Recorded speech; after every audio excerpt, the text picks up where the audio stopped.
Muchas gracias, Bustamante. Sí, hay un sistema de sanciones, de medidas coercitivas contra Cuba desde los Estados Unidos para impedir que nosotros avancemos en la vía alternativa que hemos escogido. Hablando del líder Fidel Castro y su legado, si nosotros pudiéramos situar que él tuvo un pecado, no en el sentido religioso, con todo respeto a la fe católica, pero un pecado político, fue su idea de que se podía hacer algo diferente, de que no estábamos obligados los cubanos a construir un sistema igual que lo han hecho otros países, donde ha tenido resultados diversos, algunos buenos y otros malos. Para Cuba no había funcionado lo que existía.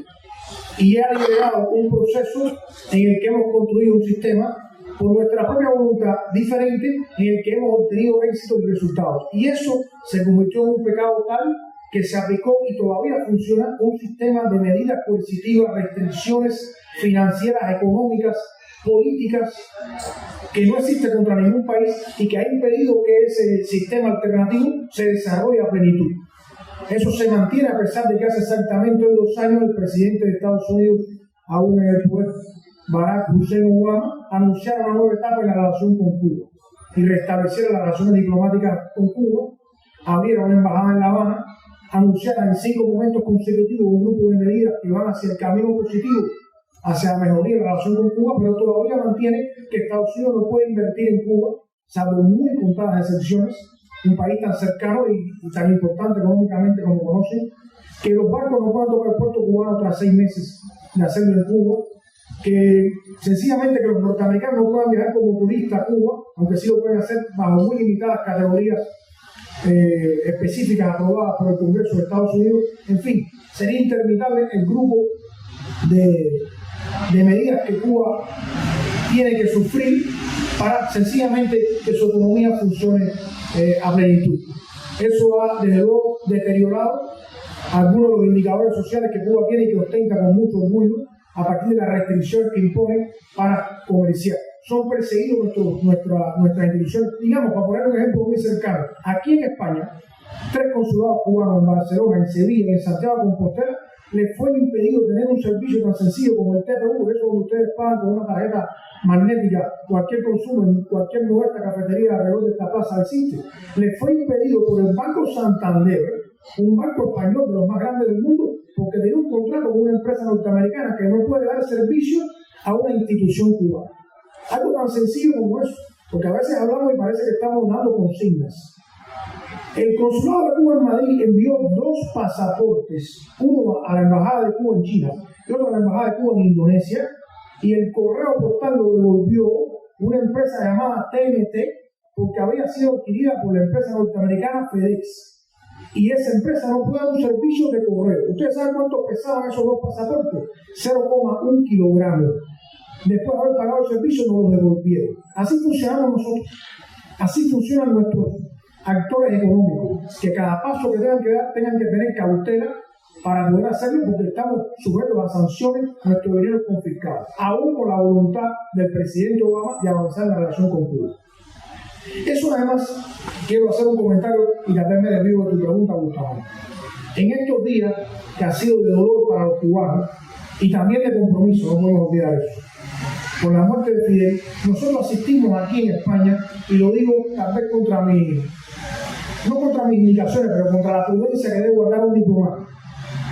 Hemos asistido a un espectáculo en los medios de comunicación que ha sido doloroso también y bochornoso, porque nos hemos enfrentado a lo que yo pudiera llamar un dogma que más o menos dice lo siguiente: permitido decir mentiras, prohibido decir la verdad. Aquí se ha mentido olímpicamente cada día sobre Cuba, sobre mi país, el que represento con mucha modestia pero con mucho orgullo. Se ha mentido día tras día. Han hablado gente que no sabe nada de Cuba, nombre de los cubanos, y nos han ofendido.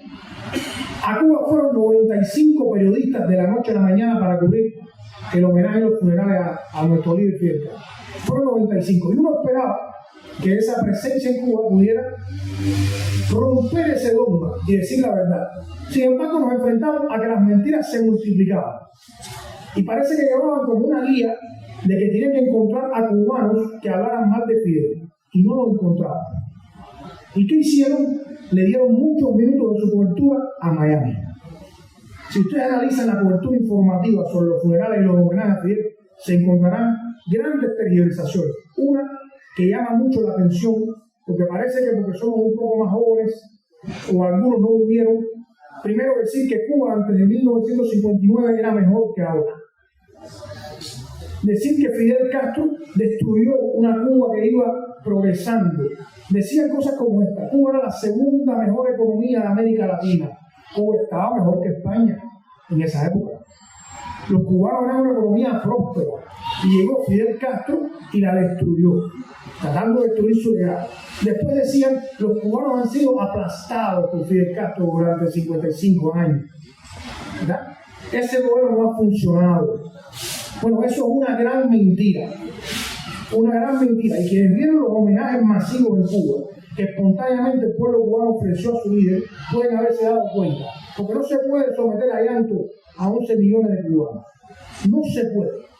Y suponiendo que fuera la mitad, eso sería suficiente para tener un consenso en Cuba. Y claro que fue mucho más.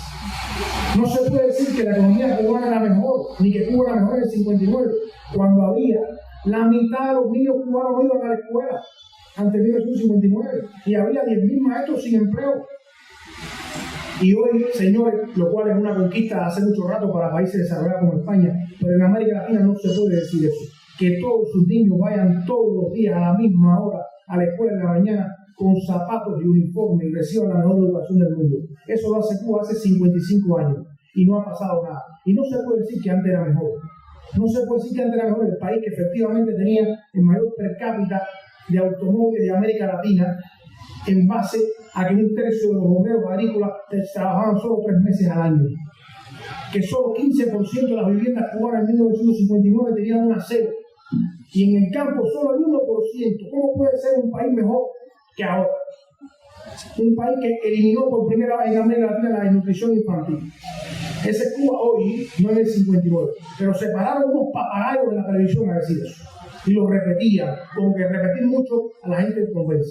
Y efectivamente la revolución creó un sistema en el que dio oportunidad de igualdad a todas las personas para que desarrollaran su talento, basado en consumos austeros, lo reconocemos, consumos austeros, efectivamente, pero suficientes para una vida digna, para que nadie muera de hambre, para que pueda desarrollar a plenitud sus capacidades y alcanzar los niveles de educación y enseñanza que estaban privados cuando el 25% de la población cubana en 1959 no sabía leer ni escribir.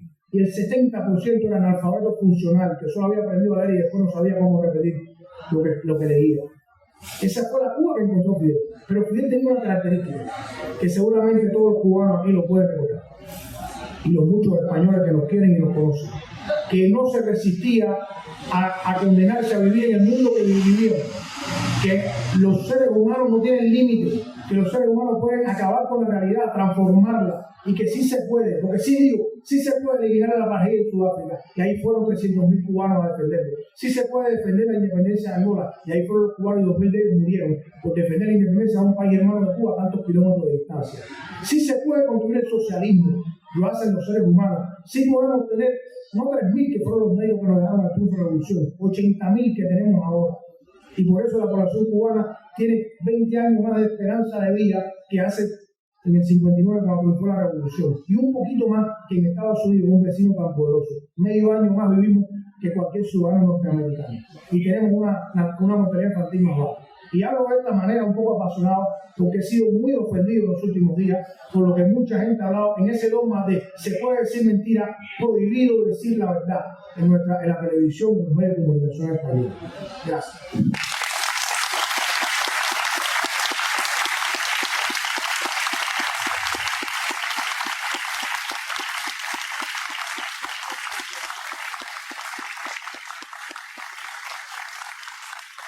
Yo creo que Eugenio Martínez, como cónsul, como embajador de Cuba en el Estado español,